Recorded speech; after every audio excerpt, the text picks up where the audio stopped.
Hello everyone, good morning, good afternoon, good evening, whenever and wherever you are. It's great to know you're there. Before I kick off this week's interview, for it is interviews that we are specialising in at the moment, with another fascinating, inspirational guest, a friend of mine, to be frank. I just want to give you a quick reminder to check out my patreon.com site. It's the support that comes via patreon.com enables everything that Paul and I do on here. And when you join, you get early access to the new content. There's almost invariably a question and answer session every week, which is a bit like a conversation between thee and me. All the stuff is there. All the collected highlights. It'd be great to see you. Okay, let's get into this week's interview with Kat Lindley.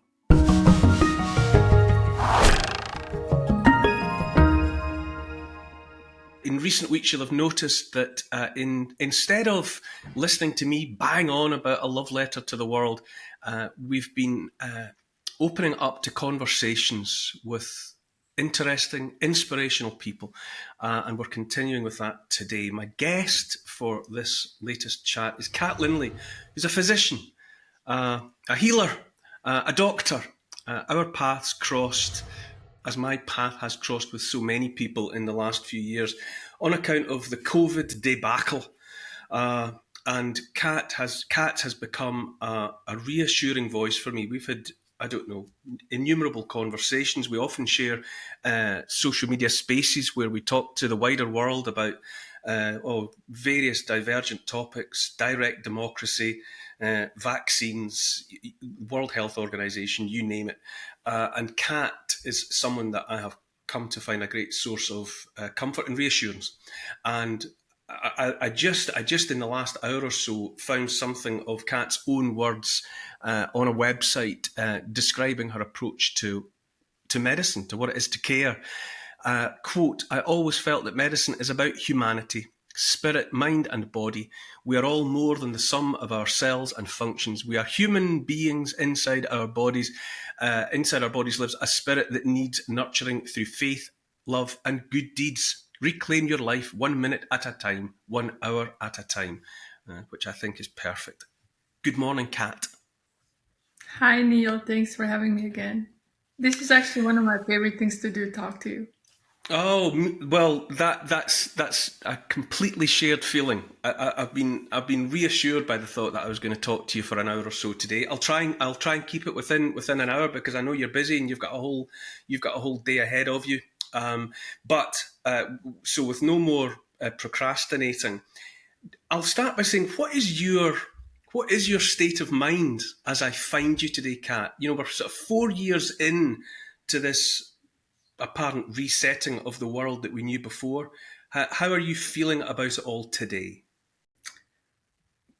It's kind of hard to tell because my kids are about to finish the school year and then summer starts, and that's always, kind of puts life into the family life again, because you get to spend time with your kids, enjoy the summer, go on little trips, kind of renew yourself. But I feel that a little bit in the professional world as well. The World Health Organization, yes, they're 3 weeks away, and there is this doom and gloom that's about to happen, and we have to, be aware. At the same time, reading reports from around the world with everyone kind of resisting to it, and countries finally saying we're not going to do it, we don't like it, and this and that. There's a little bit of this, I don't know, kind of optimism that people have had enough, and we are kind of reclaiming our lives a little bit. Like I said, reclaim it one day at a time, and that's all good. But then there's that gloom of elections coming after the summer, so maybe after the summer we'll have another conversation. Right now I would say I'm on that upside of the rainbow. And is that because you're going to have more time with your family, because your children will be back in the nest, so to speak? Yes. So my oldest son just finished first year of college and he's home. So maybe it's that I do miss him. It was very difficult for me with my first oldest child to go to college. Him and I are very close. And just having him home gives me this reassurance that all is good in the world. It, the reason I asked the question, Kat, and phrased the question the way I did is I have to keep reminding myself that it's 4 years since the upset began. And it is attritional. I make no secret of the fact that I feel uh, worn down by it. When it started, I think about it in terms of the First World War. Where the soldiers were told it'll all be over by Christmas. This will only take a few weeks or a few months, and it'll all be settled. And I think when all the upset began to unfold, if I had been told then that 4 years later we would still be engaged with what feels like a war on many fronts, I just wouldn't have believed it. Do you think is this a new reality in which we find ourselves? Are we pledged and committed now to an ongoing battle? I think we are. And I think the reason I feel a little bit better is because I've accepted that. It took me a very long time to accept the fact. You and I have spoken before, so most people know my history. I grew up in communism in Yugoslavia. I left one day before the war started in Croatia. And one day before, well, actually, the war started in Croatia probably a week before, but one day before Split was attacked, and I'm from that area. I was this really reserved child, well protected by my family, never did anything on my own. I have older brother, two sisters, pretty much, the youngest one in the family, and everyone protected me. So I left for Italy. I had one suitcase in my hand. I didn't really speak Italian, although I understood it because of our dialect. But I was lucky. I had wonderful families. Eventually came to the States, became a doctor, lived a great life. And then this happened. To me, that was a shock. When I realized that our government was censoring us, that we didn't have freedom of speech, we didn't have these freedoms that I took for granted when I became American citizen, I actually went through this period of sorrow or grief, and I actually write poetry. So I wrote this poem about it, and because that's how I processed. There was one time when the Department of DHS, so the Homeland Security, they declared that anyone like me who was talking different things about COVID than the narrative or who questioned election was considered a terrorist. And I was like, me, a terrorist? I'm a mom of five, a doctor. I think I was on the school board at the time, and I'm like, I'm a terrorist. It took me like this shock when they said that. So, and then we were actually having an event a few days later, and in my mind, I'm very, I have a great imagination. In my mind, I'm thinking, okay, I'm going to be speaking at the stage about COVID, and there's going to be like FBI agents swarming the area and arresting me, right? So I had to process that. So I wrote this song, the poem about it, because I couldn't understand how could that happen in the United States. How have we reached the point that this is happening to all of us? So it took me a while to process the whole thing, but I have. And now I realize this is our way of life. This is not going to be you and me fighting this battle. I think our job is to teach our children how to fight this battle because this is going to be their battle. It will not end in our lifetime. That's what I truly believe. But I do feel a calling, and the calling is to teach my children and people around me to do what we've been doing for the past 4 years. So you think then that that COVID, and I just use that really as a catch-all word, was that just the opening salvo, an opening skirmish in It something has. much bigger? This what feels to me all the time like a drive for centralized control. Was COVID just that first sort of right jab in the boxing match? Yes, 100%. You call it centralized control, they call it global governance. In January of this year, the Secretary Gutierrez at the World Economic Forum in Davos said that we need global governance. We need all the countries to come under this one structure and for different decisions to be made at a centralized level, and that all member nations then need to comply. And you see that. You see that in their SDG goals. You see that in Agenda 2030, and you see it in something new. You should look into this. It's called Pact for the Future. So in September of this year, they're going to meet in New York at the United Nations. It's called Summit of the Future, and they're going to sign all of them Pact for the Future, which is essentially the Agenda 2030, the Sustainable Developmental Goals, and how they're going to reach them. I actually did a presentation for Italian conference this weekend, and I had to prepare for it, and it was basically on sustainable goals. So what happened is they haven't reached them.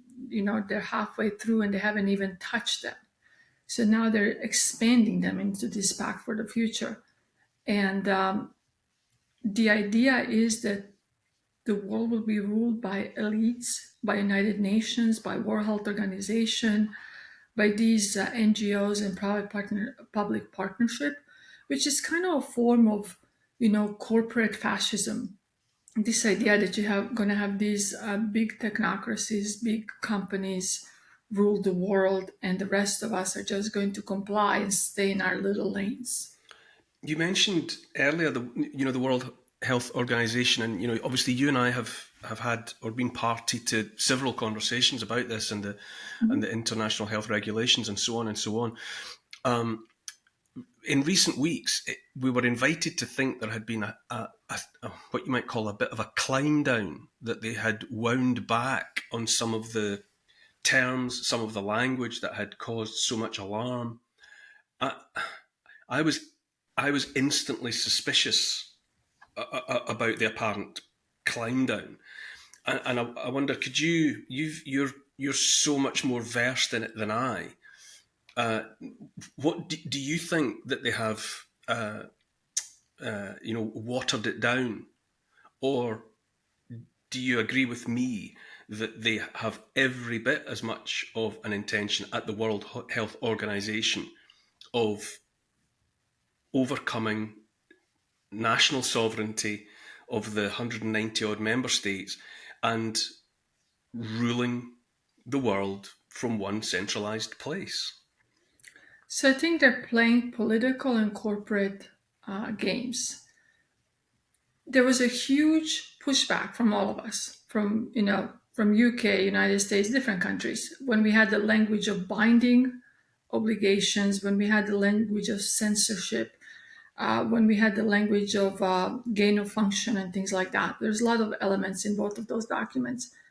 And what I've realized is, we're going to try to change it so that people think that we are listening, complying, or whatever. But then what I've done is say, well, when it comes to the pandemic treaty, there are certain things we're not going to put in the documents now. We just want you to sign it now. And then you're going to find out 2 years from now what's exactly in it. Well, they can put whatever they want in it. And the same thing with the international health regulation. They took a whole article, I believe it was Article 44, on censorship. They took the article out, but they put censorship and they called it something else. They called it surveillance from the countries on misinformation and disinformation. And they put it one line in annex, and annex is really long. And there is this one little line about it. So people have to realize, no matter how many times they change the language, the spirit of the document remains. We actually should look at all the previous drafts and the ones now and realize that the spirit of the document has not changed. The idea is for the World Health Organization to become global authority on health and control the way of life. And the way they're going to control it is through One Health. And this, One Health says that the lives of humans are not more important than animals or plants, and it's all interconnected with climate change. So let's take examples. UK. There was this huge article in Telegraph, and everyone is posting it on Twitter. UK is not going to sign the treaty. Not true. UK is actually objecting to one article and one part of that article. They don't like the price tag that comes with the vaccines. They never said they're not going to sign. They said they don't like it. So that will probably be taken out and renegotiated. But UK actually loves the treaty. Your MPs are all for it. You have only a few of them who have objected and tried to have hearings. The rest of them, they don't want it. You guys had referendum. They don't want to talk about it because the treaty is wonderful and we need it. And the same thing is happening all over. No one is really rejecting it except for Slovakia. Slovakia came about 2 days ago. The prime minister actually indicated this in his acceptance speech that he will not comply with the World Health Organization. And then most recently, his health minister said the same. The Slovakia will not go along. And then they even wrote a letter to Tedros, who said, well, we hear your objections, maybe we can work through them. So even that, I'll wait till I see it. Until that paper is signed, I'm not going to believe anything. I think we should always have hope because as humans, we need hope. If we don't have hope, honestly, life is not worth living because then your outlook is just horrible. So I think we need to have hope that things will get better and maybe countries will not sign. But there is every indication that this will go through so far. Would it matter if even one country actually held the line and opted out of it and just refused point blank, be it Slovakia or anywhere else? If one country said no, would that make any material difference, or would they just be left in some kind of, I don't know, some kind of political health limbo? I think practically they would be left in a political limbo, but I think if they came in saying into this conversation, we're not going to do it, it will give other countries courage not to do as well. We both know David Bell, and David has been working with several African countries trying to get them to put their objections forward. We had a space actually yesterday with the Irish group, and Shabnam Palisa Mohammed from World Council for Health was talking about the work that she's been doing. I believe it was Uganda. You're going to have to fact check me on that. But it seems that they might as well be objecting. If you get a couple of countries to object, I think it will give courage to other ones to do as well. The treaty is not good for developing countries at all. It's requiring them to put a lot more financial strength behind it that they don't have. They talk about equity, but there won't be any equity. Everything will go to the more wealthier countries and to these NGOs and private public partnerships. And it's not good for the rest of us. Who wants 100-day vaccines every time they think we have some kind of pandemic? And that's the thing, they can call anything a pandemic. Our own administration is talking about declaring a climate crisis, emergency, something that by executive order, which will give the administration even more powers, even more control of what's happening. And the funny thing is, everyone sees it. I'm so tired of it. We have a biggest election in history of the United States in November. We have a candidate who is on trial and gagged, who can't really talk about things.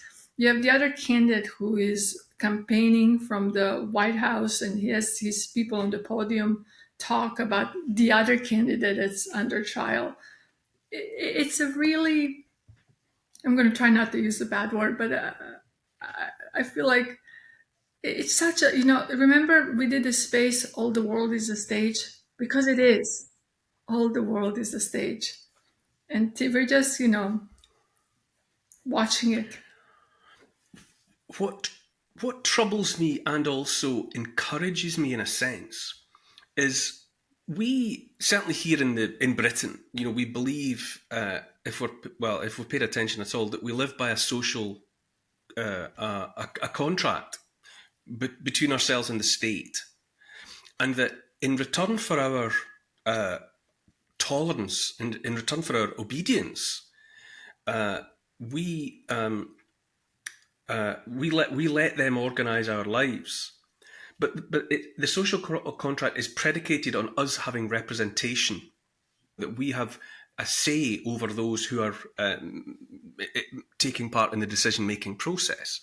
Now, if that is surrendered to an unelected, unaccountable body, in this instance, the World Health Organization, if we as citizens have no representation, then it seems to me that we as citizens don't necessarily owe that authority anything. We don't owe them our loyalty. We don't owe them our obedience because we have no representation. The social contract disappears at that point. And when I say I take some encouragement from that thought, I do wonder if this might finally be the trigger that inspires enough people to say, I'm simply not going to go along with this. So if there's a lockdown to save the planet, if there's a lockdown for climate crisis, I do wonder if the past 4 years hasn't given enough people enough backbone to say, well, no, I don't take my orders from the World Health Organization because I have no representation there. I 100% agree. And, I have no intentions of doing so either. Except I always tell people, don't be arrogant. Be ready, be prepared. Have a plan. Do whatever needs to be done. A lot of people are growing their gardens and doing things to prepare for something again. But don't be too arrogant, thinking, I'm just not going to do it. They can do whatever they want, because we all have a pressure point.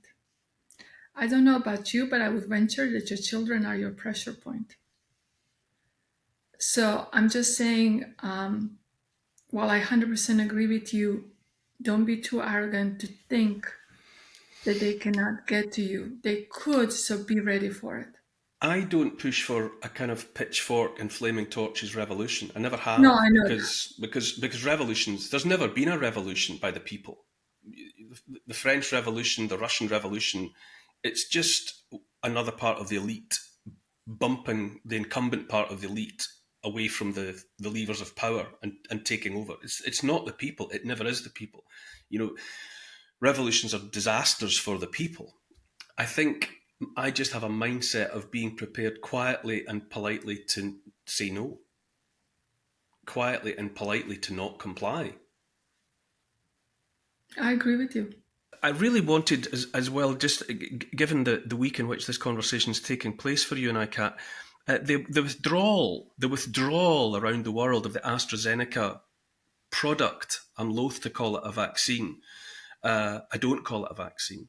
How do you interpret that action, that withdrawal of that product, and particularly the way in which we're told it was purely a decision made on commercial reasons and had nothing to do with the adverse reactions? Well, a little bit too late, I would say. And like you said, the fact that it's saying it's a commercial reasons and not because of adverse reaction, it's the biggest farce in medicine. And this is where World Health Organization has failed, right? They're failed abysmally. The MHRA has failed. The VAERS, the CDC, FDA, they all have failed because we have seen so many adverse events. Even if you take out the deaths, which are a huge number of them, but if you just look at on the sum of the adverse events, all of these products should have been removed a long time ago, but they're not going to. And it goes back to this idea that we're going to live in perpetual state of pandemics, and they need to create the vaccines over and over again without any liability to the companies. That's another part of these agreements in the World Health Organization.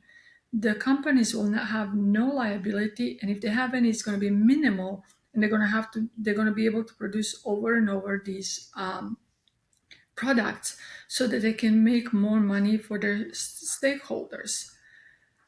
It's one of the biggest tragedies in medicine, the fact that we're not recognizing what's happening, and it's still happening. But luckily, like you said, people are aware and they're not getting boosters. And I do think that they're going to have a hard time selling us anything at this point. because they have a terrible record and no one trusts them, which is how it should be.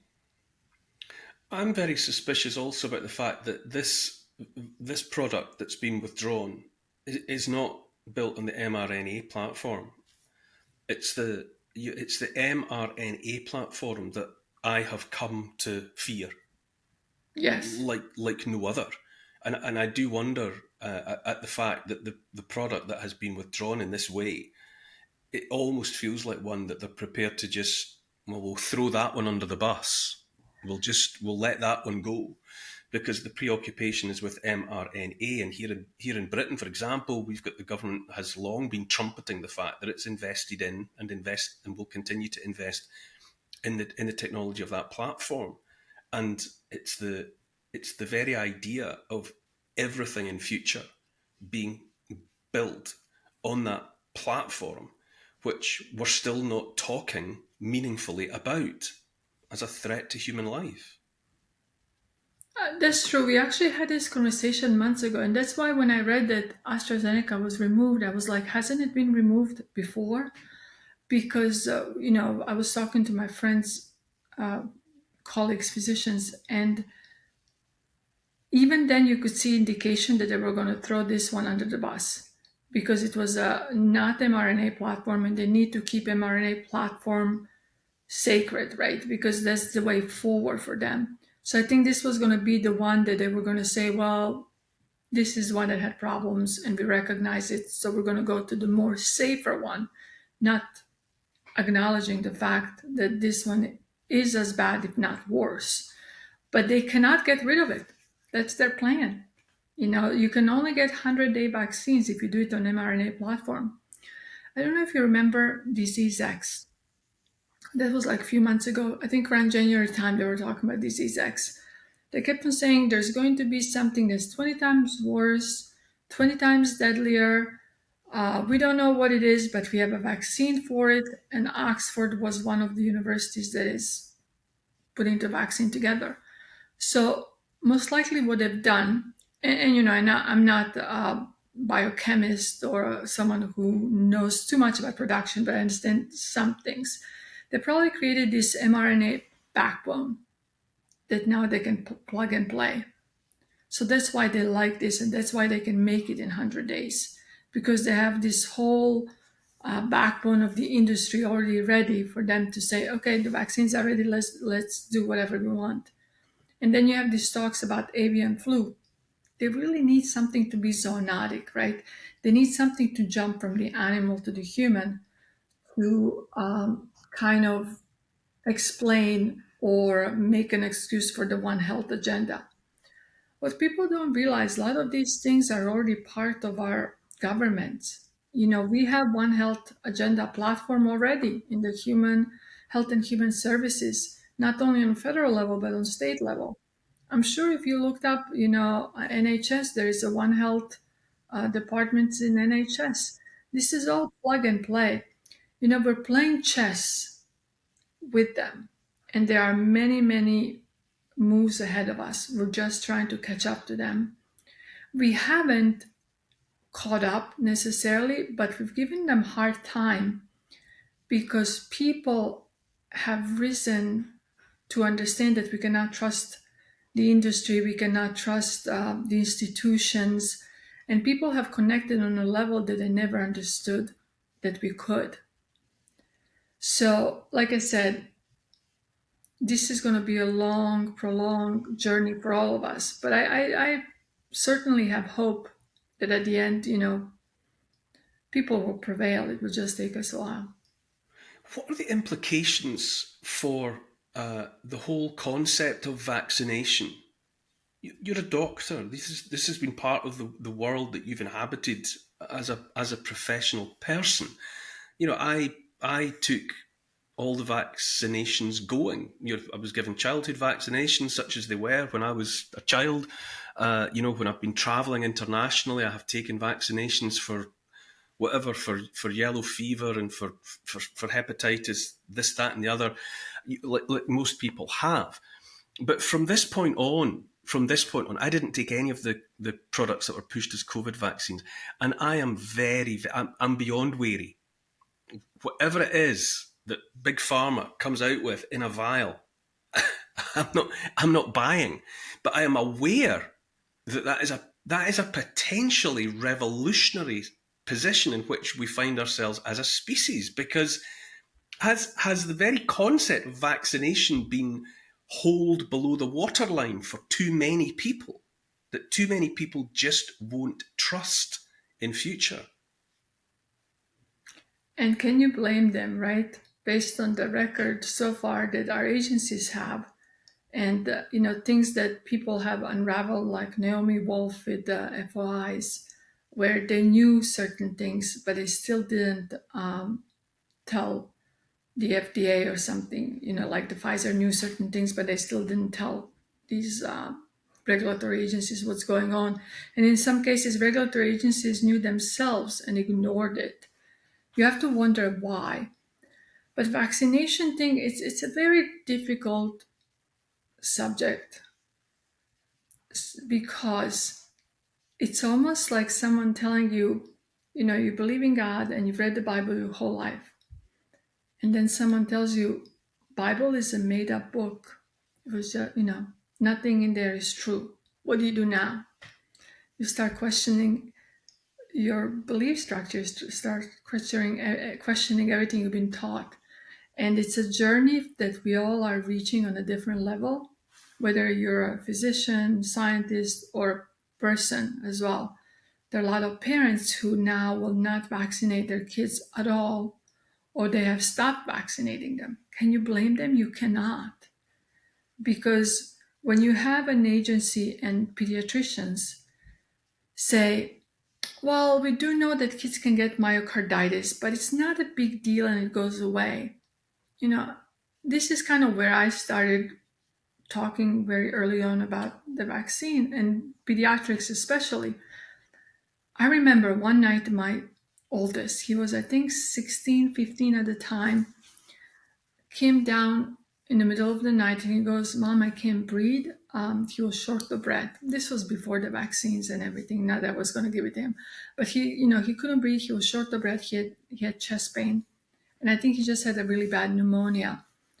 But he was freaked out, and I'm a doctor. I was freaked out. My son is like, I can't breathe.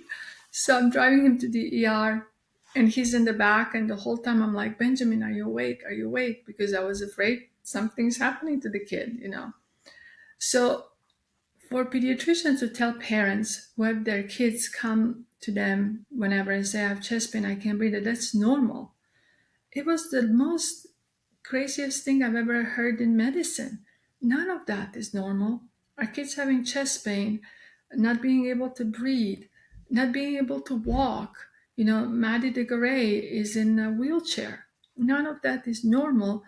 But because of this sacred cow, going back to the Bible, this vaccine who's become this golden calf, it's like everything is allowed. Everything. And it's almost as if scientific world has lost its mind and you can't find it. Do you retain, as a clinician, do you retain faith in the principle of vaccinating children? Do you still have that as a point by which you would navigate, a true north by which you would navigate, or do you have doubts about the principle of vaccination full stop? I definitely have doubts, and I'm always been one of those people who believes that your immune system is the one that can handle most things. I've always looked at the body, going back to that initial thing you said, really it's a body, mind, and spirit. So if you nourish your body, if you nourish your mind, if you nourish your spirit, your immune system can handle almost anything, and we need to allow it to do so. I have people now who will have a cold and they'll take ivermectin, for example. And not that, I like ivermectin, it's a great drug, but why? Why don't you let your body try to deal with it? And then if you cannot, you figure out what you need and you go from there. But we essentially, all of us need to get away from this idea that we will, I call it vaccinate our way out of life. You cannot. If you have certain risk factors and there's something that you need because of that, that's a conversation you can have one-on-one. But there's definitely no need to have 100 and some vaccines for little children. I remember even with my daughter, this was a long time ago. My son was really big boy, and at the time, the schedule didn't really bother me. I didn't know better. But then she was born 3 years later, and she was tiny. She was 7 pounds, tiny, tiny. And even then, instinctively, and this was just me as a parent, not even as a doctor making decision, I went to her doctor and said, I want to separate the vaccines and do them on a different schedule because I didn't like this idea of doing everything at the same time. So now looking back, would I have done it? Probably not. But it's one of those life lessons for all of us. And it's still a journey, even for me, trying to realize what is good, what is bad. Luckily, I've always instinctively practiced medicine in a holistic way. I've never been the one that would give patients medications right away. I always try to figure out why are we doing something. And so it hasn't been like a huge change for me, but I'm learning every day. That's all I can say. Do you think? I mean, it's a question that's impossible to answer. But was this state of affairs predicted by anyone? Going into COVID, whatever COVID was, and with every intention of a worldwide rollout of products they were pushing as vaccines against it. And you're taking into account everything we know now, that they knew going in that it wouldn't stop transmission, that they knew going in that there were going to be adverse reactions, that they knew all sorts of risks going in that compromised the very idea of these products being pushed as safe. With all of that, do you think that Big Pharma and the institutions that enabled Big Pharma could possibly have predicted being where we are now, which is to say, a large part, and I don't know how big, but a large part of the population being completely skeptical and very disinclined to put ourselves in the hands of those companies and those institutions ever again? Do you think they saw that consequence coming, or have they been taken by surprise by how many people are now saying, I really don't want anything to do with any of it, and I certainly don't want you coming anywhere near my children with any of it? I think they overplayed their hand. I don't think they realized how badly they've performed. I think they expected us to just believe in the science and to go along with it. And initially, if you look at the numbers, people did because they did an excellent job with this fear porn. With people don't realize a lot of the things that they've done is actually tactics. They created this fear and then they isolated people so they cannot discuss what's going on. And then they kept on putting a little bit more fear on top of it and reached the point where they started bargaining and said, well, if you do this, you can do that. You can have this. If you do this, you can have that. And that didn't really work well. And then they end up with the mandates. If you want to travel, if you want to go to work, you have to have it. And they didn't realize that people will resist that. That mandate, I think it's kind of broke the camel back, if you ask me, because people could understand this idea that they're doing something to protect others. I think we all want to protect people around us. But the idea that you cannot do something unless you have this done was what pushed them over the edge, at least in the United States, and then freedom of speech, the idea that they went after this thing that we cannot talk about it, and if you do, you are punished for it. Those are, if you look at the American Constitution, they went after some basic principles of our Constitution. And that's when people said, this is it, we've had enough. And then just, on top of that, the idea that they're gaslighting and not acknowledging the side effects that are all around. I was at a medical organization meeting in our county. And I was presenting actually on the World Health Organization, and someone else was talking about vaccine injury. He's a physician. And he was talking about his own vaccine injury because he wanted to open this conversation with physicians who don't believe in it. And I could say that they were kind of, making fun of him and laughing. So when I was done with my presentation, there was question and answer. So at one point, I said to them, if I have someone and they have a strep throat, I give them amoxicillin, that's the first line, amoxicillin or penicillin, and develop a rash a few days later, I'm going to consider that an allergy. I will never give it to them again. And they were like, yep, great. I'm like, okay, so let's do another scenario.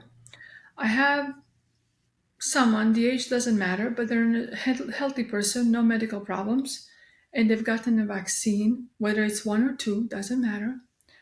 But now, a few days later, a week later, 2 weeks later, they have a significant event. I will consider that an allergy. Why aren't you? They're like, well, the vaccines are safe and effective. I'm like, okay, but why don't you just at least put it on your differential diagnosis? It doesn't have to be number one. Put it as number 10, but consider it.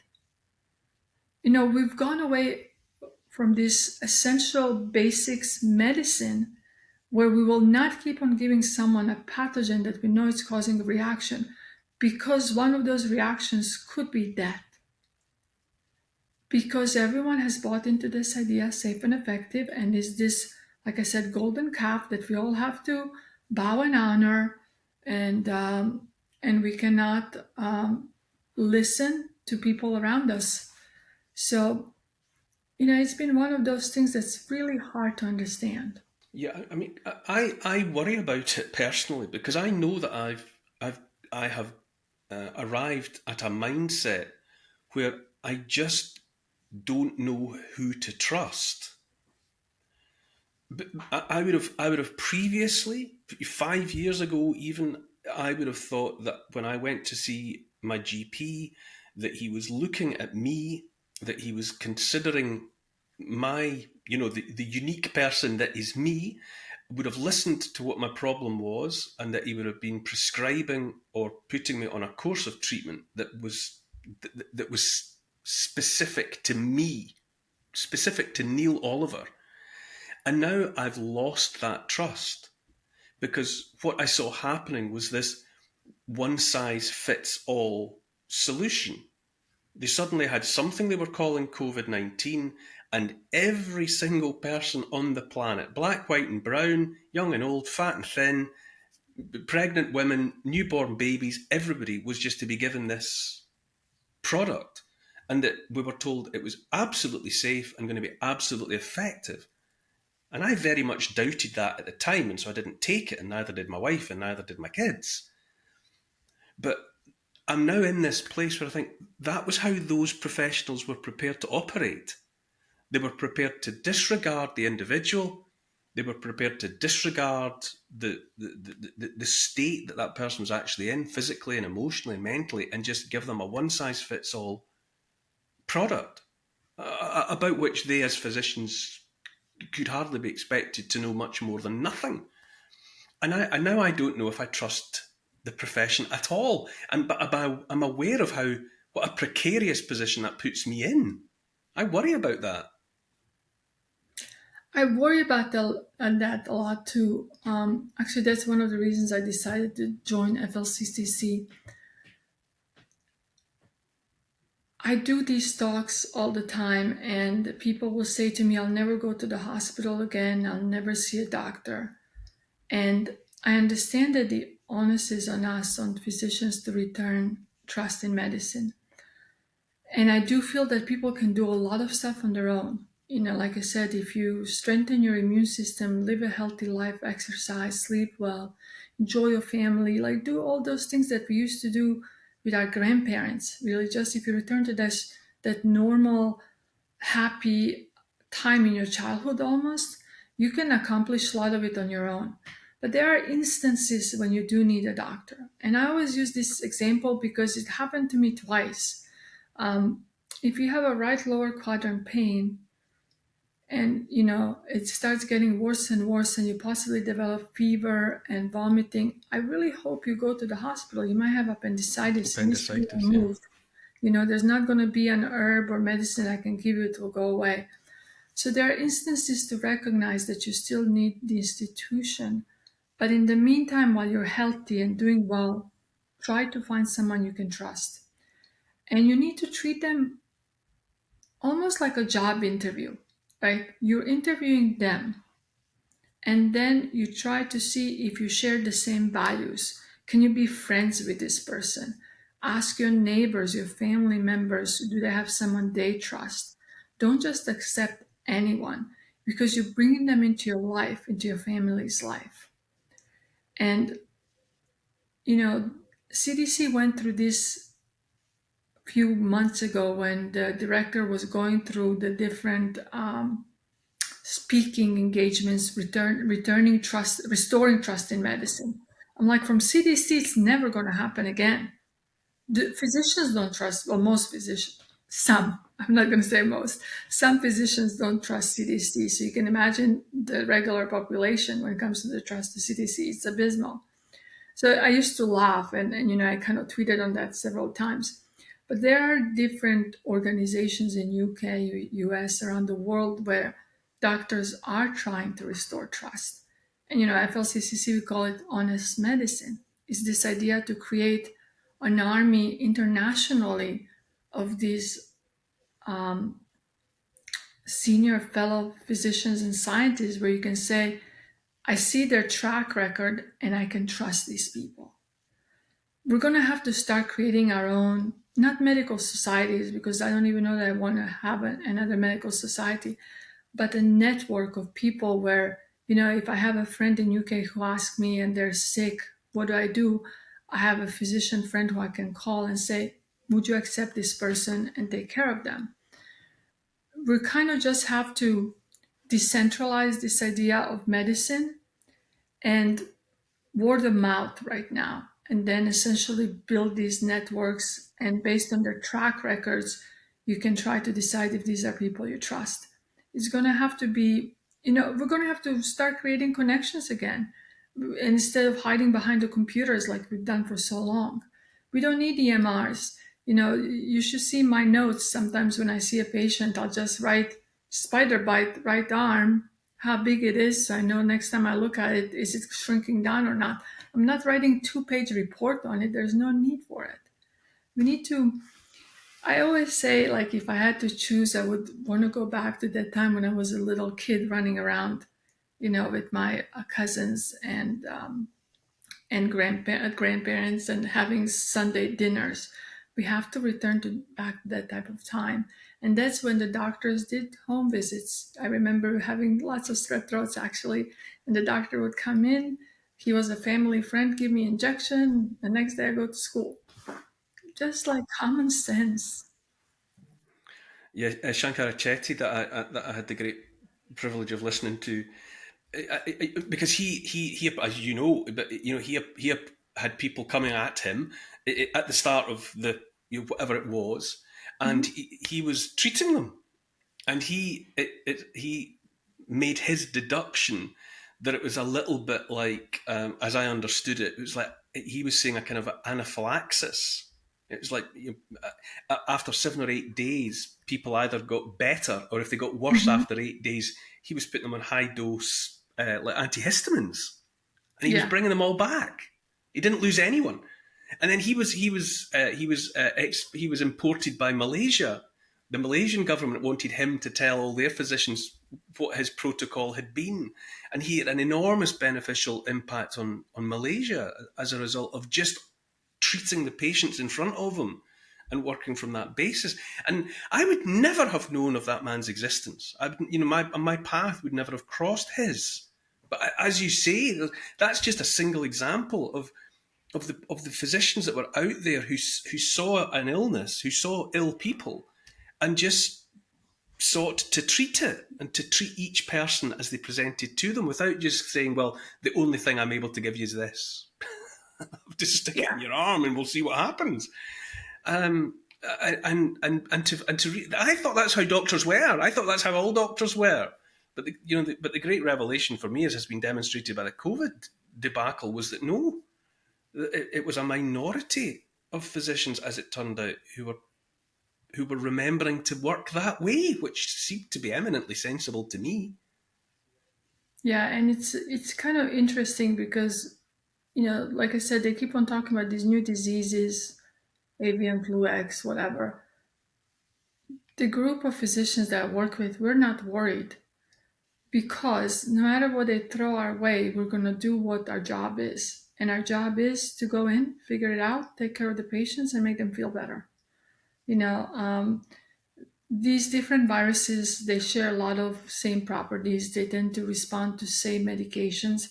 And even if you don't have a cure for something at the beginning, like Dr. Chetty, you recognize which part of the illness people are, and then you treat that part of the illness. And then they go from this allergic response to anti-inflammatory response. You treat that.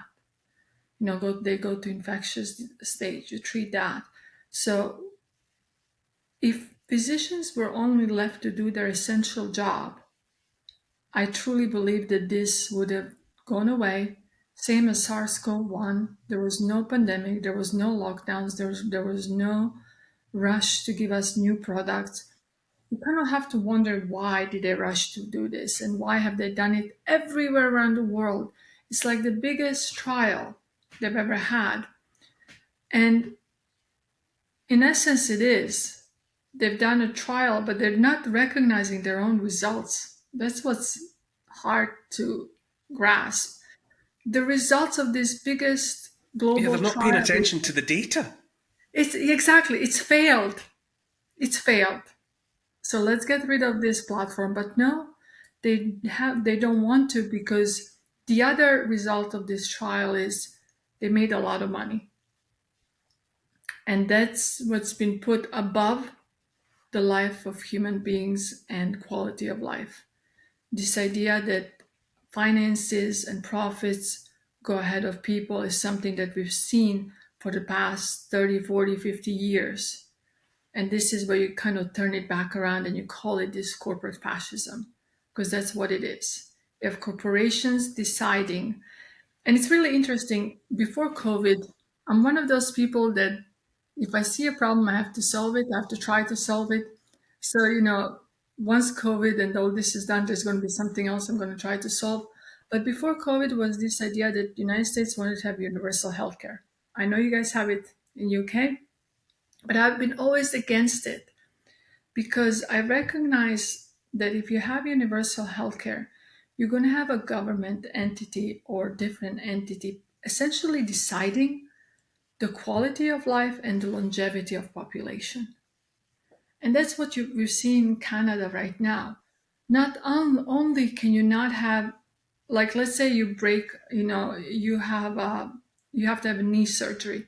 They can't just go in and have knee surgery next day or a week from now or 2 weeks from now. They have to go on a list, wait for it, or privately have it done. Now they have something that MAID program, like the medically assisted suicide. I don't know if you read recent articles about it. They have expanded that program. People who are depressed can go into MAID program. And I don't know if you ever dealt with a depression just as a bystander. They have ups and downs. And there are ways you can help people, even if you don't do medications, but they have ups and downs. There are times when they maybe want to kill themselves, but then with help, they find themselves outside that crisis. Do you need to keep them MAID? But then, We're before you interject, the people who are doing MAID are also part of the organ donation. So who's making money on people who are deciding to have their assisted suicide? we've got we've got paperwork going through Parliament here about changing the legislation relating to assisted death, whatever form of word you want to use. As a physician, how do you approach that terrain? We all know that when under certain circumstances, people who are terminally ill with cancer and they're in their last days, and it has become they're suffering or whatever. We know that that people are helped out by physicians. You know, it has always happened with, you know, with consent of family and whatever. But when it comes, as you say, to the MAID system in Canada and actually legislating for assisted dying, what's your ethical position there? It's a really difficult thing to answer, but I was in Michigan speaking out, and there was a Catholic. Um, he was not. He's a priest, but he was higher up in a hierarchy, and he said something that stuck with me. He said, and I'm not going to ask you your views on abortion or anything. I really don't want to get into it, but he said something that stuck with me. He said, if we don't honor the beginning of life, how can we honor the sacredness of the end of life? And I think that's kind of where we are with this MAID program. While maybe initially has been done by physicians because they had someone who's terminally ill in a lot of pain from cancer or something debilitating like that, where they helped them transition because the patient was begging not to be in pain. We have gone to this callous view on life where we say, okay, you're depressed. Well, you can decide to end your life because you don't see value in life. Or, for whatever reason, you can just take your own life. I would say, those type of things are conversations that person has to have between themselves and their God. But for me, I can tell you that I've never seen anything more beautiful than a baby taking its first breath. And as a mom, I've never felt anything more sacred than my child growing inside me and then feeling that first kick and having conversation with him and her. So I know that for me, life is sacred and I could not do it. Kat, you mentioned the in the context of the rollout of these products that it was like a trial or a test, and it made me think about it's a thought that has occurred to me that it feels to me like the past 4 years were a test of the human race. That this was the test of our time. The the almost unbearable pressure that was put on everyone to have this product, to take this injection. In this country, Britain, we got this close to mandates, and then they backed off. The institutions backed off, and for me, one of the most profoundly affecting parts was that the sort of people I would have expected to use their voices to say something important didn't. Senior journalists, people with platforms, people who were known faces, known names, people who carried weight, who had gravitas. And if they had pitched in at the material time, events might have unfolded very differently. But none of them did. And people like, people like me, people like you, from our obscure positions, suddenly found ourselves saying the things that had to be said. And I look on now at the people who could have done something, who could have said something and kept their heads down instead. And I feel there's been a parting of the ways. I feel as if we went through some kind of sorting, some kind of test. How do you feel about that? Well, I think people who we expected would speak out because of their positions, musicians as well, artists, All movie sorts. stars. I was in Austria once, and this is a hearsay, but supposedly governments paid a lot of these musicians. This was actually what the person mentioned to promote the vaccine.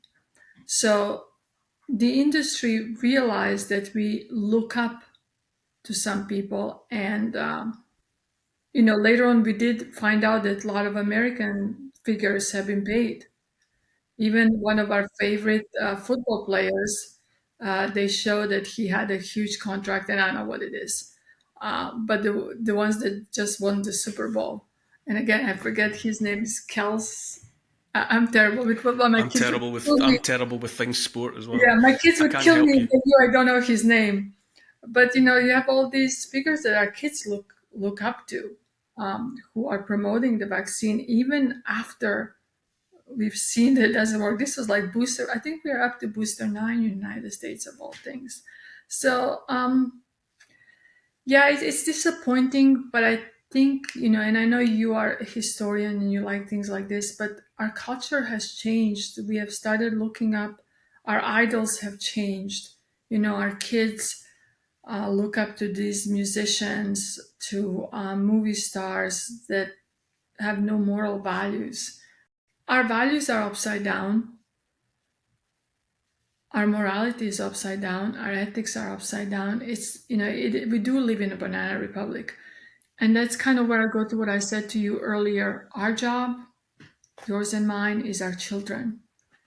Our job is to educate, give them tools, give them knowledge to discern what's right and wrong and to create their own path. Maybe what's happened has held up a mirror at an important late stage. You know what you're describing. There undoubtedly is a decadence in Western society, without a doubt. And it does feel like the last days of Rome sometimes, the decadence and the degradation of a lot of the behaviours that are going on out there, without a doubt. Things that have been done to children in the name of the transgender Right. ideology, I think beggar belief. I can't believe I live in a so-called Western civilization that oversees But that serves a so much purpose. of what is happening. Transgenderism serves a purpose. And the purpose is to confuse our children, is to take them away from us, is to create this secret society where, teachers, counselors, whoever says to them, your mom and dad don't know what you want. You shouldn't trust your mom and dad. You should come and find this new group who loves you. Your mom and dad don't love you. By confusing their own essential identity, whether a boy or a girl, they create a unit that doesn't know who they are.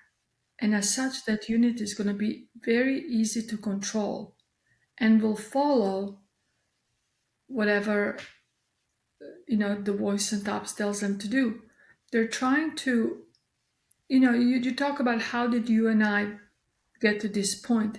It's because we always thought differently. We always look at the world from a different point of view and question things. And until we reached the answer, we didn't necessarily go with the crowd because we felt the crowd is not going the right directions. But if they confuse our children from the beginning and start that process of critical thinking, then there won't be people like you and us 10, 20 years from now because everyone will go with the narrative, no one will question it. I really truly feel that that's the goal, the ultimate goal of this transgenderism is to take the children away from their family. And if you think about it, why are we where we are? And my answer is because there was a breakdown of the family. And it's been going on for many years, many years. You know, who probably 40, 50 years has been going on slowly, slowly, slowly, where we reach the point there are a lot of children who don't have a family. And the government is their master. And they've been put in this position where it's difficult for them to make their own minds because they depend on it. I often consider, if I was to be presented with a choice, if I could make the last 4 years have not happened, if I could undo, would I? Would I press that button? Would I take that option?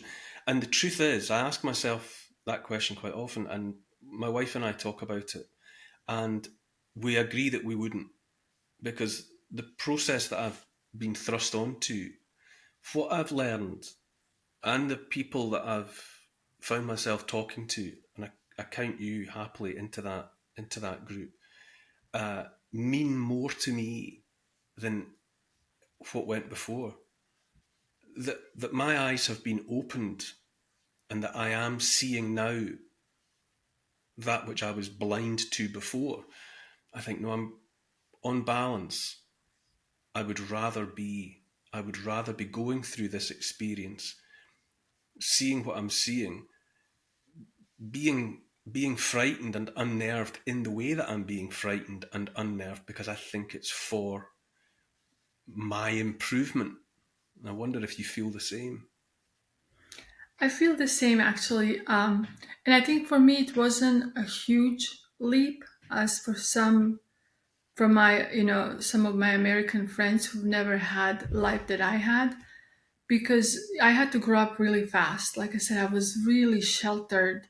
And then all of a sudden to go live in a country where I don't understand the language and, be part of a family that I've never been part of, where I'm actually essentially a servant, although I was never treated that way. But I was an employee, right? So I've grown up. So I think I was always had that trepidation inside me that this could be taken away from me. But I've then reached the point where I lived a very good, comfortable life that I forgot that. So it was a little bit of a shock initially when it came on, but I recovered pretty well because very early on I recognized tactics. So ever since I've been kind of in this fight mode, trying to get as many people around me as possible to understand it. But I also have to be honest, there are days when I'm with my kids at the baseball game and I watch these families around me and I think to myself, it would be so nice if I didn't know what I know. So, you know, but I'm Yeah. glad, like you said, I'm glad it happened now because at least I feel that, myself and you and people around us have shown up and we've really done a good job to get as many people around us to this point. So when this hits our children, hopefully they'll have the same, I'm going to call it the army, which is not really, but like group of people where they can depend on. Because I'm one of those people that sometimes has feelings about things that will happen in life, and I do truly feel that this is not our fight. This is our children's fight. You and I just have a role to be elders. That's our job. Well, Kat, I'm so glad if this is just if this has just been the opening skirmishes, the opening salvos in a war that will outlast us and that will continue to be fought by our children and maybe their children. Well, if even if we are just at the beginning of something, I am very reassured to know that I have met you, others like you, but I'm so glad to know you and to have you alongside on the long road makes me feel better. So, Kat Lindley, thank you so much for sharing time with me today, and I'll hope that we can do it again soon. Thank you, Neil. Thank you. I really, conversations with you are never difficult. They always come from the heart for both of us, and it's one of my favorite times. Lovely, Kat. I just love to hear your voice. We'll speak again soon. Thank you.